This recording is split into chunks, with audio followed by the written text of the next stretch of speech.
Now, we've seen the hideous escalation by the Israeli state, obviously in Lebanon, the mass slaughter of literally countless Lebanese civilians. We have absolutely no idea how many have been just kept murdered, slaughtered in the latest violence unleashed by the Israeli state in Beirut, but also elsewhere. That's obviously on top of the vast numbers of Palestinians who've been butchered now for what is almost exactly a year since this genocidal onslaught began. The focus is, of course, on the killing of Nasrallah, the leader of Hezbollah. Um, what we're going to talk about today, we've got the best possible person to speak to about this, Mouin Rabbani. Many of you will know, we chatted, me and Mouin, I think a few back in early this year. A Yes. lot has happened since.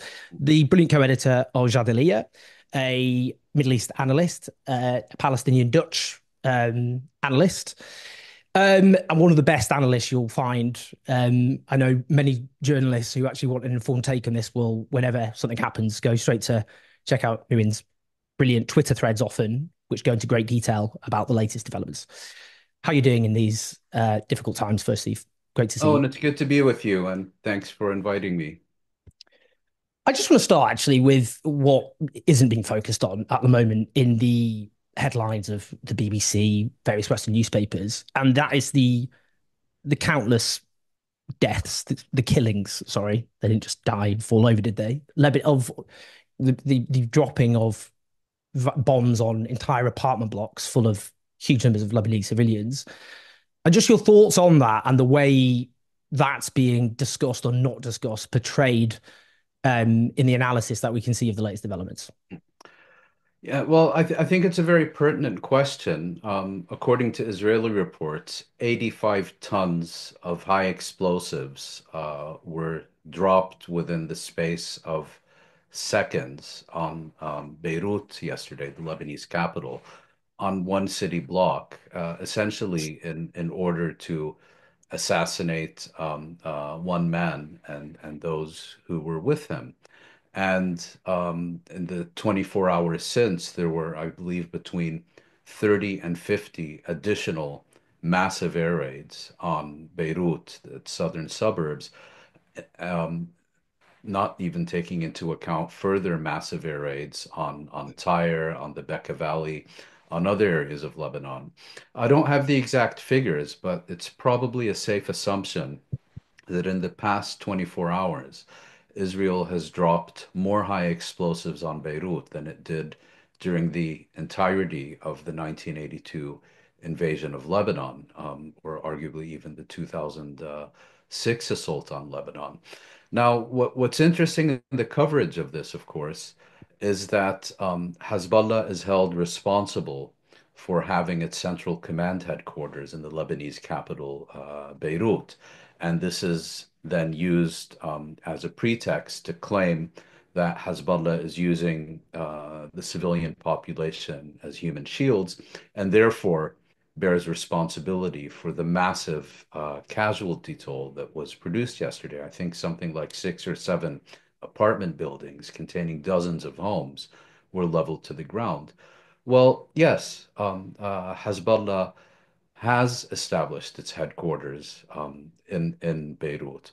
But my response to that would be, is there really any instance in history where a movement or a state within the state, or however you want to describe it, establishes its headquarters on an isolated hilltop away from its core constituency or the center of its political weight? I mean, is Israel's Ministry of Defense in the heart of Tel Aviv or in Cyprus? Is Britain's Ministry of Defense and its entire security headquarters? Is it based in London or on some field with nothing but sheep in Wales?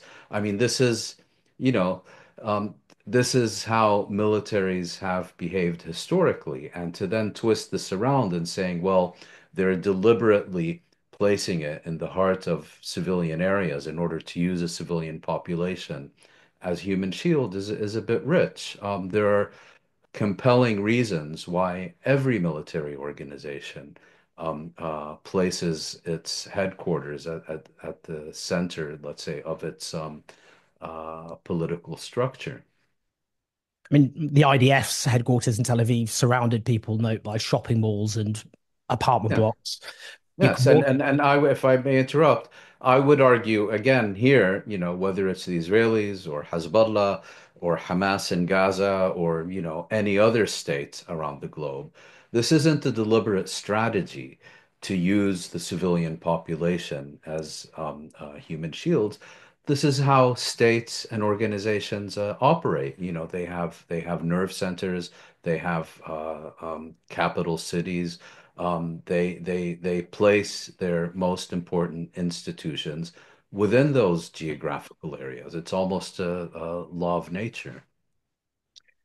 Um, in 1982, you mentioned the Israeli invasion back in 1982, and back then, the right-wing Republican President Ronald Reagan got on the phone to the then Israeli Prime Minister Menachem Begin to protest against what he called a Holocaust and demanded the cessation of those attacks, which actually, I mean, obviously, Israel continued to commit terrible atrocities in Lebanon, but in that particular instance, they called off the those specific attacks.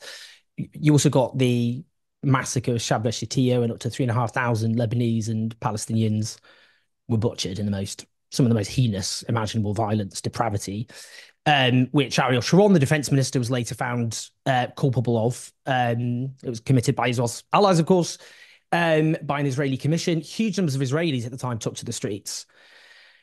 I suppose what I'm talking about is it's just this degradation of the worth of Arab life. I mean, we have a democratic president, Joe Biden. I mean, somehow he's barely functioning, but I mean, in the here and now, if you compare to 1982, we're seeing actually worse violence, worse atrocities, more mass slaughter, and yet the way that's portrayed in the media and the response of our political leaders, well, there's quite a contrast, actually, I would say. Yes, and it's an interesting anecdote for more than one reason. As you mentioned, in 1982, the U.S. president at the time, Ronald Reagan, called Menachem Begin, the Israeli prime minister, and protested about after seeing, according to the conventional narration of this incident, after seeing pictures of dismembered, badly burned Palestinian children in Beirut, he called Begin and told him this Holocaust has to end now. Begin, of course, vociferously protested, we're the only victims here, and so on. But then within 24 hours, the bombing stopped. But this was not the result of Reagan suddenly discovering a conscience upon seeing all those Mm. images of Palestinian civilian victims of Israel's terror bombing. What actually happened is that the Saudi crown prince at the time, Prince Fahd, called Reagan and basically told him that the Arab states were coming under increasing pressure because of their alliance with the United States and needed to see some form of intervention by Washington. And it was in that context that Reagan felt he had to act. And of course, the important difference between 1982 and 2023, 2024 is the complete absence of the Arab states. They have played the role of impotent spectators. They have not even withdrawn ambassadors. Those who have diplomatic relations with Israel have not reconsidered their ties with Israel's extreme right-wing government and so on. And so I think, when you want to compare then and now, we have to look not only at what Washington did, but also why it acted. And that I think is an important distinction. Your second point, I think, is entirely correct. We were just talking about the terror bombing of Beirut yesterday, which comes on top of a year of genocidal violence, a genocidal campaign by Israel in the Gaza Strip, and levels of violence against the population of the West Bank that we haven't seen since the Second Intifada. And I think the important point here is that it has been completely normalized. We wake up to this day in and day out for an entire year now. Um, and, you look at Western leaders, Western media, and so on, and it's all placed within the framework of Israel defending itself. Israel's right to defend itself. So there may be an excess here or there, but ultimately it's all legitimate and justified because it is taking place not within the framework of Israel being a supremacist apartheid state that is engaging in genocide and aggression in order to consolidate its permanent control over those under its subjugation, but rather it is Israel being illegitimately attacked for irrational reasons by radical terrorists and therefore engaging in a legitimate campaign of self-defense. Let's just talk about the significance of the killing of Hassan Nasrallah, who was, of course, the Secretary General of Hezbollah and has been since 1992, when his predecessor, Abbas al-Masari, was killed, assassinated by the Israeli state. I think in that question with those details kind of helps answer the question, really, doesn't it? But I think what is the significance of, I mean, this is undoubtedly, I mean, and on top of the pager attacks, which should be rightly seen as a form of terrorism themselves, clearly a big blow to Hezbollah. But how significant is it in the longer term? How much does it change the dynamics? What are your thoughts?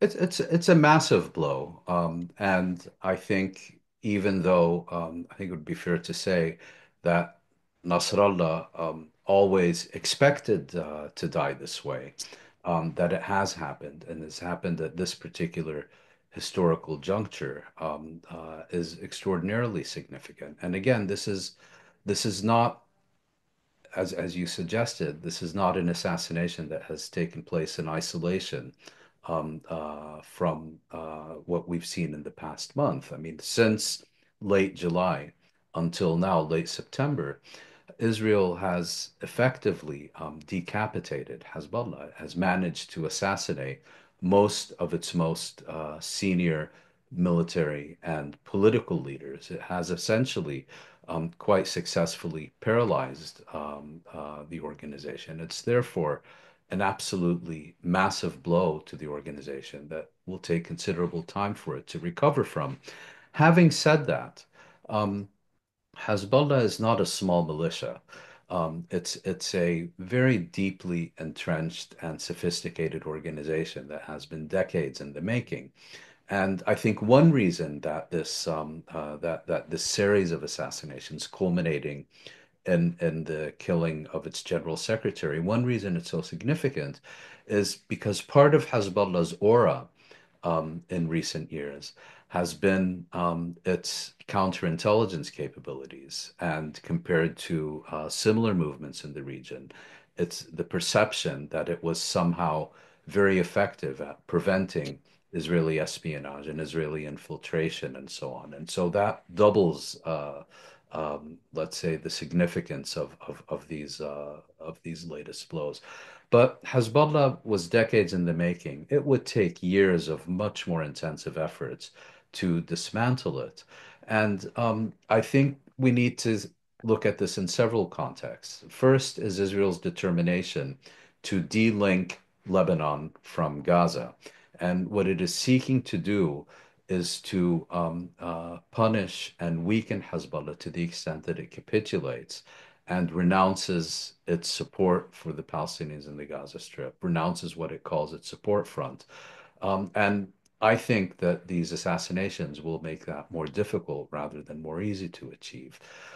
The second is that I think Israel, well, let me put it this way. If you accept that on the 7th of October of last year, Hamas launched its offensive into southern Israel in order to irrevocably shatter the status quo. Israel's campaign since then has been not to restore the status quo that existed on the 6th of October, but rather to fundamentally transform the strategic equation in the Middle East. And part of that is not only delinking Lebanon from Gaza, but dealing a mortal blow to Hezbollah as an organization so that it is no longer a significant military factor in the Middle East. And beyond that, to also find a way to administer a very significant blow against Iran. And I think For Israel, the road to Tehran leads through the southern suburbs of Beirut. And what it is hoping to do here is not just to hit Hezbollah, but to find a way to provoke the direct involvement of Iran into this conflict in a manner that can also produce a direct military confrontation between the United States and Iran. Whether this will succeed or not is difficult to say. But getting back to Hezbollah, I think its command has been either eliminated or paralyzed, but it has a very deep bench, and I suspect it will fairly quickly be able to regenerate the leadership. It will be a new generation of leadership. And as Ali Hashem, the correspondent of Al Jazeera, based in Lebanon, who knows the organization quite well, has pointed out, Nasrallah was known as a strategic thinker, as someone who was playing the long game, and he may well now be replaced by a generation that is more fixated on revenge for the losses that it has suffered in the past several months.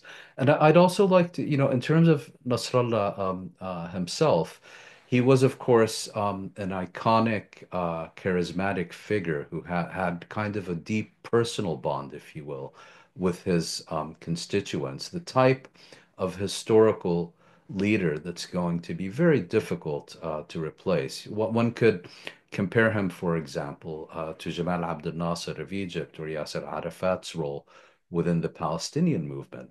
And here I would point out that the loss of Nasser was a devastating loss to Egypt, obviously, when it happened in 1970. And he was replaced by Anwar Sadat, who Kissinger, for once rightly, denounced as a clown. But even this didn't prevent Egypt from 3 years later successfully crossing the Suez Canal. So yes, assassinations are painful, but the idea that these tactical successes can be transformed into strategic developments, I think will prove to be a mistaken assumption. And in fact, we could see the precedent, of course, mission accomplished style triumphalism in Iraq, Afghanistan, and Yes. Libya. And also, I suppose, I mean, in the case of Hezbollah, I mean, you got to begin with, based on the subjugation of the Palestinian people, the birth of the PLO, the invasion of Lebanon, then Hezbollah, then, of course, emerges from that.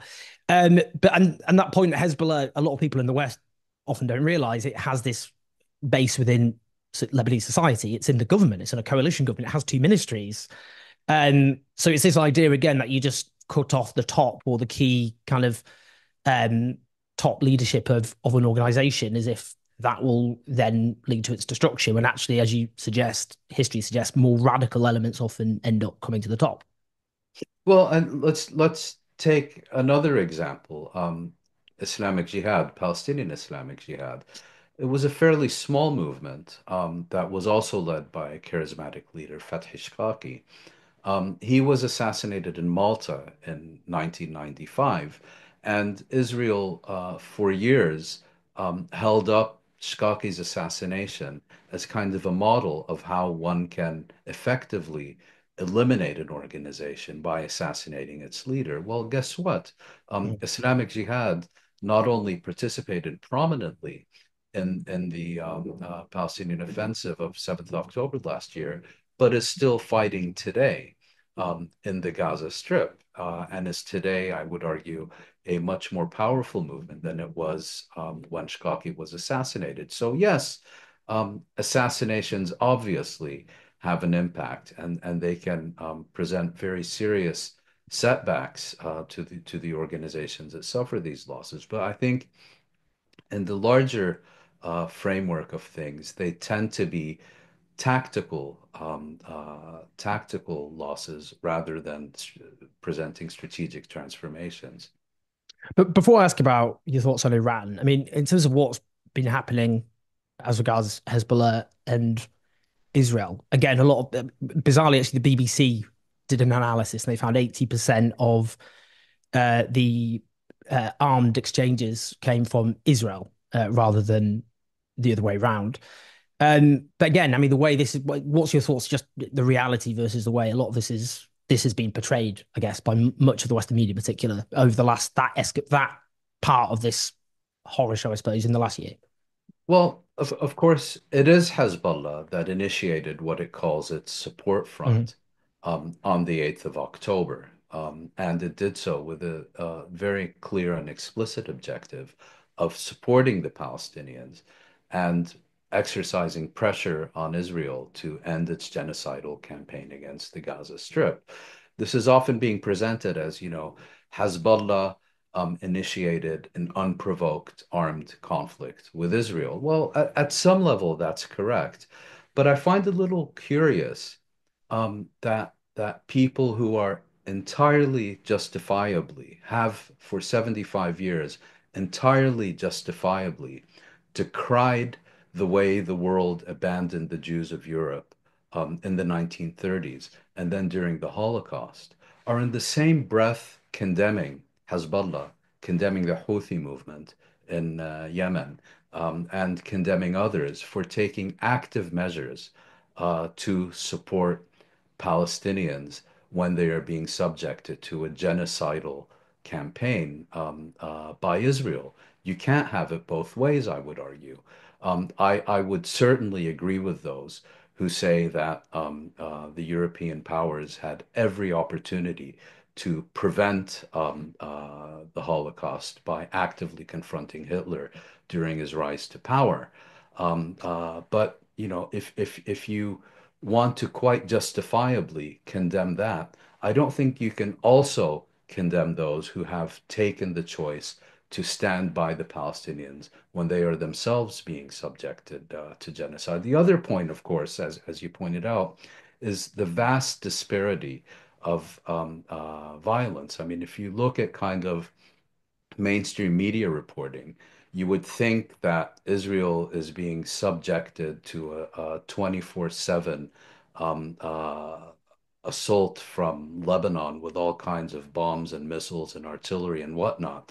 And Israelis are basically helplessly huddling in their bomb shelters. Well, the reality is that Israel's levels of attacks on Israel on Lebanon rather has been exponentially higher. And although it is correct that the first shots in this particular round were fired by Hezbollah on October 8th of last year, every step up the escalation ladder has on the whole been at Israel rather than Hezbollah's initiative.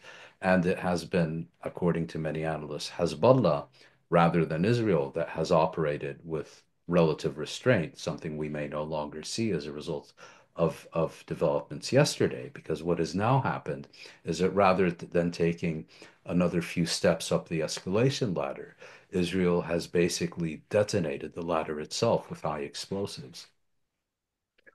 But before I ask you about Gaza, just on Iran, what's your thoughts there in terms of what this means there? Because obviously, you know, this is a big strategic defeat for Iran as well. Iran is talking about sending troops um, to Lebanon, particularly perhaps the borders with Syria, the Golan Heights. What's your thoughts on where this could lead and whether or not the view basically of the Israeli state is they want this escalation, they will keep escalating it, that actually it's not actually in the interests of the US state, of US power to have a massive regional escalation. And but they know that they can call the bluff of an administration which frankly doesn't really seem to have a functioning president at the helm, who in any case is ideologically one of the most pro-Israel presidents imaginable. What's your thoughts on where this leads? I think it's a very good question. I mean, Hassan Nasrallah was particularly after the assassination of Qasem Soleimani, the head of the Iranian Revolutionary Guard Corps. Nasrallah was a very personification of the axis of resistance. And his assassination, therefore, as you know, represents a significant loss to Iran. I should add that there's a lot of misunderstanding about the axis of resistance.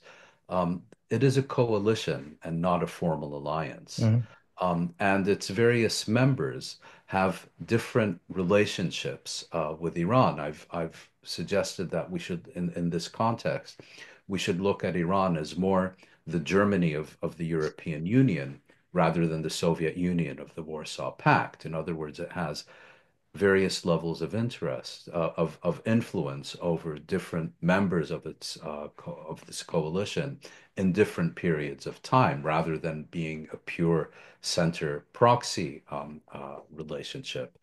As far as Iran itself, if you consider that Iran believes Israel is dead set on a direct confrontation with it, and if it also looks at the prospect of Trump returning to the White House, the same president who unilaterally renounced the 2015 nuclear agreement, I wouldn't at all be surprised if Iran now makes an accelerated push to cross the nuclear threshold, the kind of North Korean strategy to Mm. regime survival, if you will. It's possible that another lesson it draws from what has happened in Lebanon is that many people were suggesting that Hezbollah lost the initiative by not itself unilaterally attacking Israel in full force after October 7th. I don't think that was an option for a number of reasons. Hezbollah wasn't prepared to do so.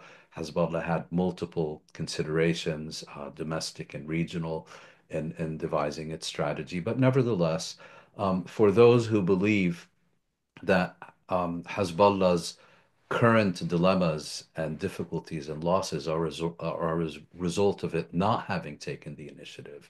They may well now in Tehran be arguing that Iran should avoid getting stuck in the same conundrum and therefore should take the initiative. The difference, of course, is that Iran is a state. Iran has vital strategic, economic, and other assets that can be much more easily targeted by Israel than, for example, Hezbollah could. And this tension between the strategy of strategic patience, which Iran has been exercising, and the constant Israeli provocations against Iran during the past years are now coming to a head. And Iran is faced, I think, with a fundamental choice about how it wants to move forward, particularly where it is seeking to portray itself in the region, as the state that stands up to Israel and is constantly criticizing and belittling others for not doing the same. Well, it's going one way or the other. It's going to have to put its money where its mouth is. On Gaza, so we've had now nearly a year of this genocidal campaign by Israel. And there was, I mean, it's not surprising on level, it's an interesting revelation, and it's linked as well to what's been going on in terms of the International Criminal Court. ProPublica, a US investigative media outlet, did a long piece which exposed the fact that US aid, its international development agency led by Samantha Power, Barack Obama's former ambassador to the United Nations, made clear, as well as the refugee department, I think of the State Department, that Israel was deliberately preventing aid from getting into Gaza. Now, anyone who, it's just obviously it's frustrating that we know that's happening. That's obvious. There's been a siege of Gaza, which has led to a famine and all the other dire consequences of that siege. But the fact is, the US law means that it cannot provide military assistance to states which prevent US-backed humanitarian aid from entering. Antony Blinken was told about these assessments and clearly refused to act on them. And there's also further revelations, I think, in The Atlantic, which is a kind of very centrist pro-Israel publication edited by a former IDF soldier. And prison guard. A prison guard, sorry, an IDF prison guard, you're quite right. Which is that Netanyahu apparently admitted that there was a siege. I don't know, to Biden or Blinken, and blamed it on his coalition partners, saying they won't even let an aspirin in. But that's a confession from the Israeli state that there is that siege. Because the ICC's, the International Criminal Court's chief prosecutor's request for arrest warrants is actually primarily based on the siege. It hasn't gone further into those other charges based on the fact partly there isn't you need to be on the ground in theory to accumulate evidence, whether you believe that or not. They haven't gone as far as they should have gone. What's your thoughts about that, these revelations and what they mean?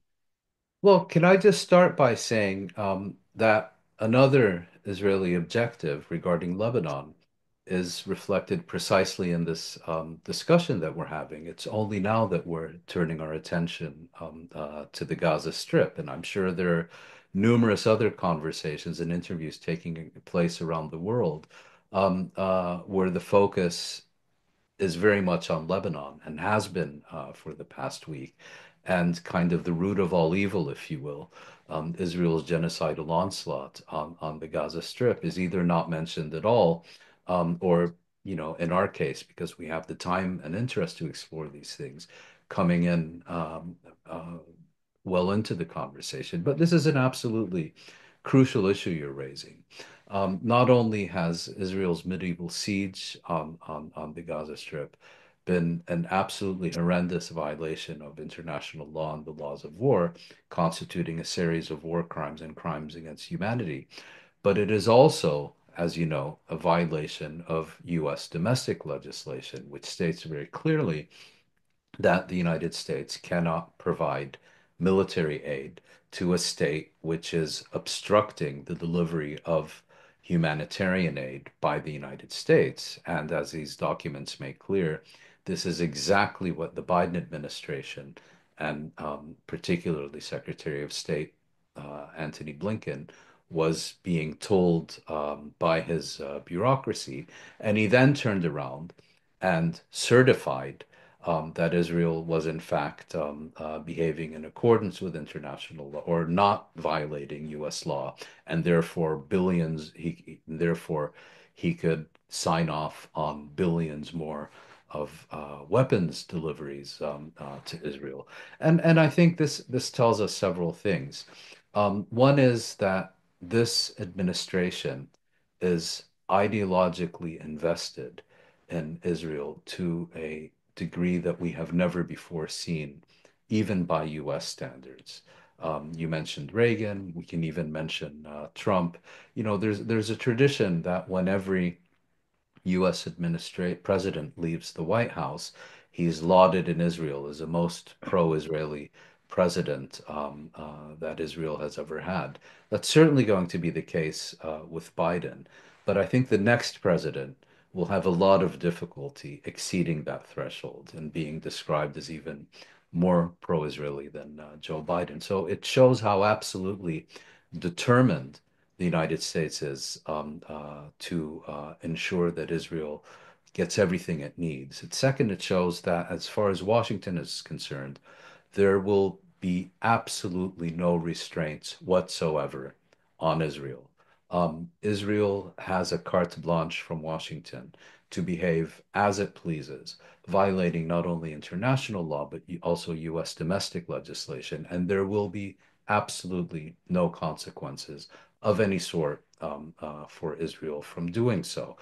And this, thirdly, of course, this shows the total contempt for Palestinian Arab life more generally, that I think is a hallmark of the generation of U.S. political leaders, which these administration officials and Biden in particular represent. And again, I think one more element is that, as so often, it's the bureaucracy and the civil servants that get things right. But it also shows that their political influence, their ability to affect decision making, is slim to none when it comes to politicians and leaders and decision makers who are dead set upon a certain course of action. Um, just because it's a year on, I just wanted to ask some just into focusing on Gaza. And you're absolutely right. It's so important that we focus on that as the root of the all the evil we're discussing here. Just obviously notwithstanding the fact we just the onslaught, this particular onslaught on Beirut yesterday. Um, I mean, with the International Criminal Court, it's 4 months since the request was issued by the chief prosecutor Karim Khan for those arrest warrants against Benjamin Netanyahu and his defense minister Yoav Gallant for both crimes, so war crimes and crimes against humanity. And for those who aren't familiar with the process or have forgotten, there's now the pre-trial chamber judges, the three judges who have to approve those requests. I guess, I mean, I don't know if it's any, gets in ways it's pointless to talk about. I'd be interested in your thoughts. We know there's a history of Israel intimidating the predecessor of Karen Khan, the chief prosecutor, And the United States. and the United States. Very important point. And we know that's happened since, in terms of what the US has said. We know there's been pressure, and Karen Khan has publicly alluded to the pressure on him. What's your thoughts on what's going on with the foot dragging? And do you think, what are your thoughts? What could lie behind it? Well, I think everything you've said is correct, but it's also my view that the ICC prosecutor, Karim Khan, is playing a fairly nefarious role in all of this. You know, he's been dragging his feet on the ICC investigation of the situation in Palestine from the moment he was appointed in 2021 until developments in the last year left him with no choice. And then in May, he did something which was quite extraordinary, which was that rather than present his application for arrest warrants confidentially to the pretrial chamber, the panel of three judges that decide on whether or not to issue those arrest warrants, he announced them publicly before the pretrial chamber had an opportunity to take a decision on his application. And in doing so, opened, created the opportunity for first the British government, Mm, then the German government, and mm, then a slew of others to submit briefs to the ICC either for or against these arrest warrants on various grounds. And what it has done is created a opportunity of several months now, and I suppose this will go on for several more months through during which the ICC refrains from taking a decision, almost praying that there's some, development that will allow it not to take a decision. So I don't think the office of the ICC prosecutor has been innocent in all this. It's quite clear that as far as Khan is concerned, he needs this case like he needs a hole in the head and is doing everything possible to hide behind process, to seek to prevent this coming to a conclusion. So, in the case of Putin, I think it took 2 weeks or 2 months, I'm not exactly sure, for the pretrial chamber to come to a determination. And there was no public announcement or fanfare before that chamber had decided. So here the gap between here the public announcement that the panel of judges was being asked to issue a determination on the applications for arrest warrant created this mess we're currently in. That notwithstanding, do you think, I mean, we have seen this year Israeli impunity, which just seemed, I mean, unassailable for so long, crumble. And we saw that with the International Criminal Court of Justice, the world's highest court, um, their sweeping judgment on Israel's occupation and colonization, theft of Palestinian land, which was far more sweeping than a lot of people, I think, anticipated. I think it was very much at the better end, basically, or the highest possible expectations were basically met, I would say. I don't know Yes. if you think that's reasonable. What do you think about that? Because and summarize what they said, but also what you think the significance of that was. It's an advisory opinion based on the UN General Assembly. This is before 7 years ago now, not that many years ago, asking for the highest court, the ICJ, to make its advisory opinion. So it was only going to be advisory in that sense. But what's your thoughts on what it represents? Well, I think it's extraordinarily significant, and I fully concur with you that the advisory opinion exceeded the expectations of those who were seeking it. Formally, it is an advisory opinion, but it's a ruling, and it's called an advisory opinion because that's the description given to any ruling requested from this court by the General Assembly. And what this effectively means is that the international community asked the world's highest court to issue a ruling on the status of Israeli rule in the occupied Palestinian territories.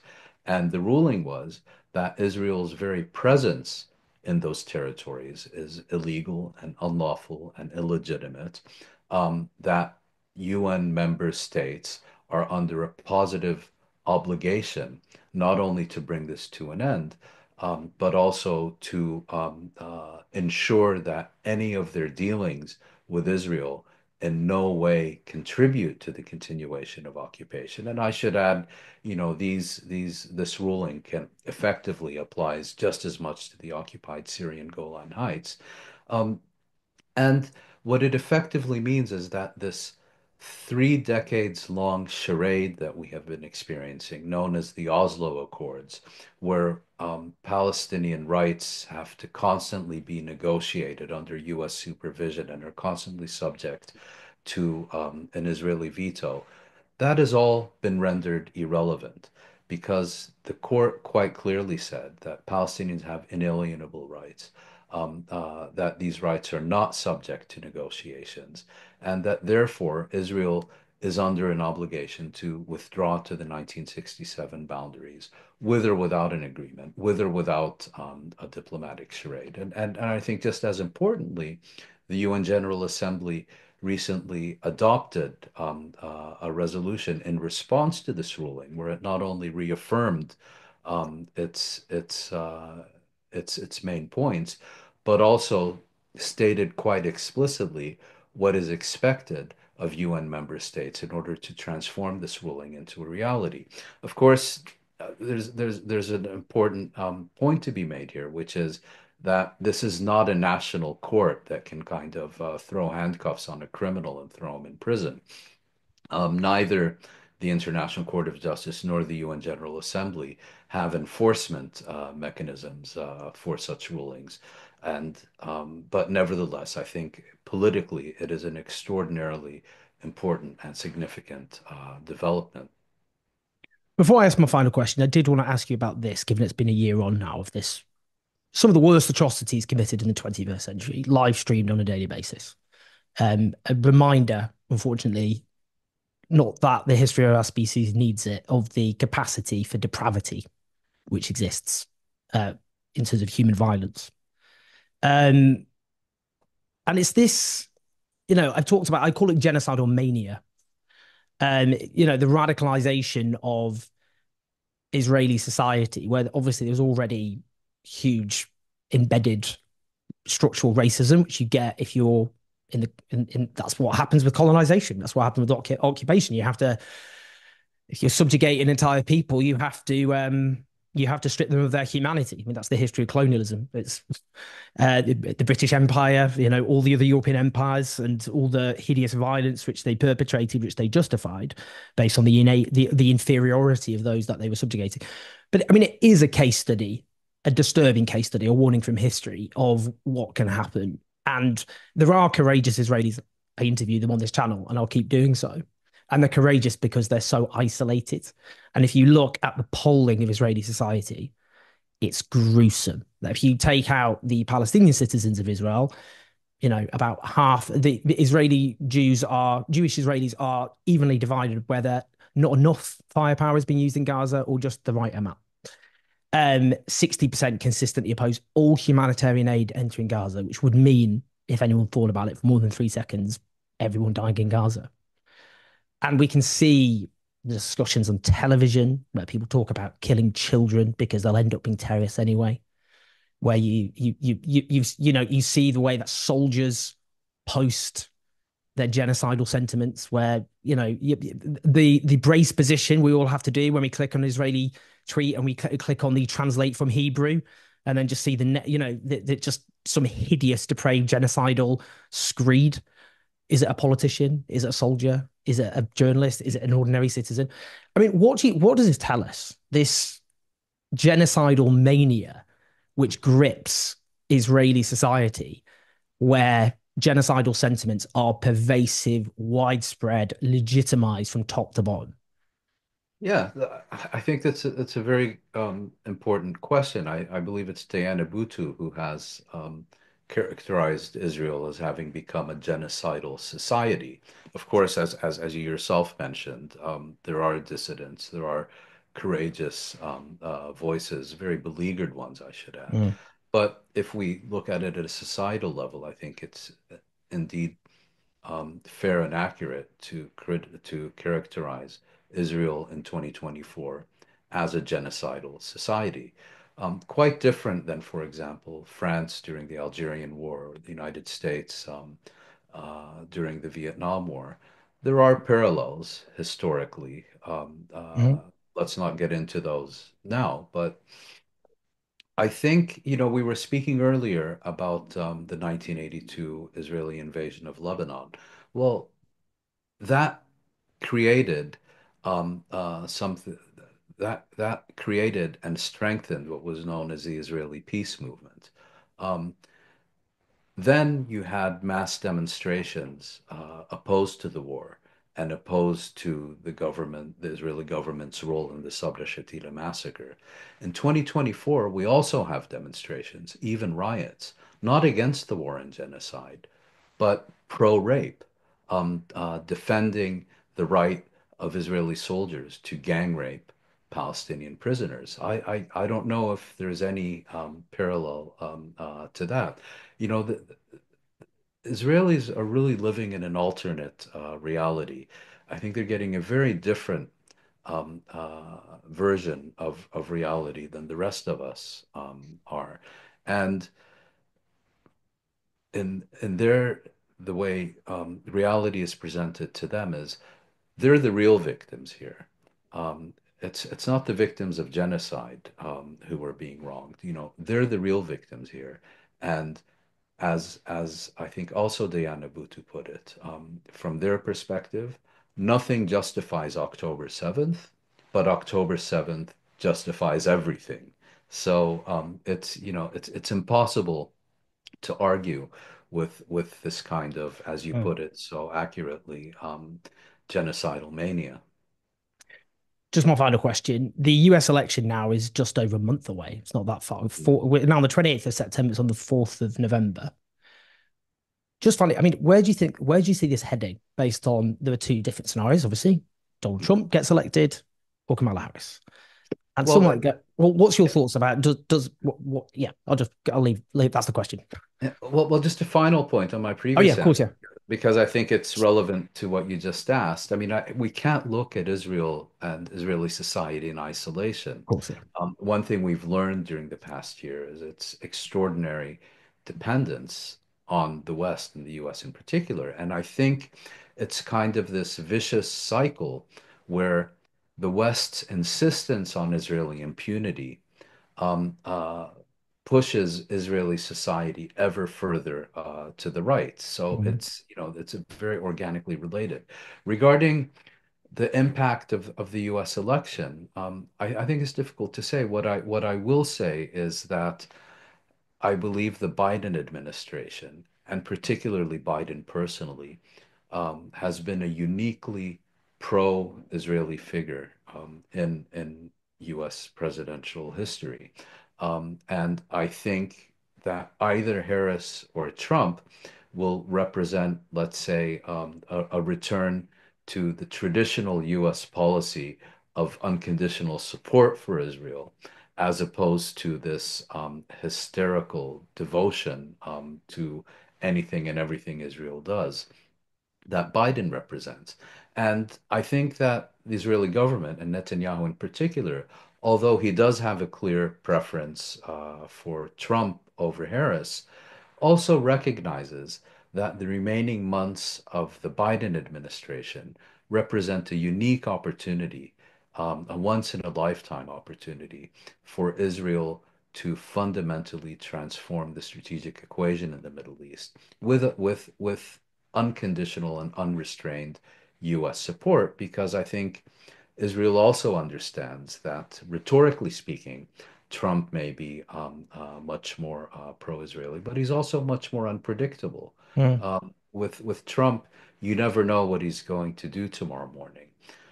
Harris, I think, will represent a much more traditional policy of, on the one hand, unconditional support for Israel, on the other hand, also a willingness at the extremes to place certain restraints upon Israel that have been entirely absent during the past year from the Biden administration.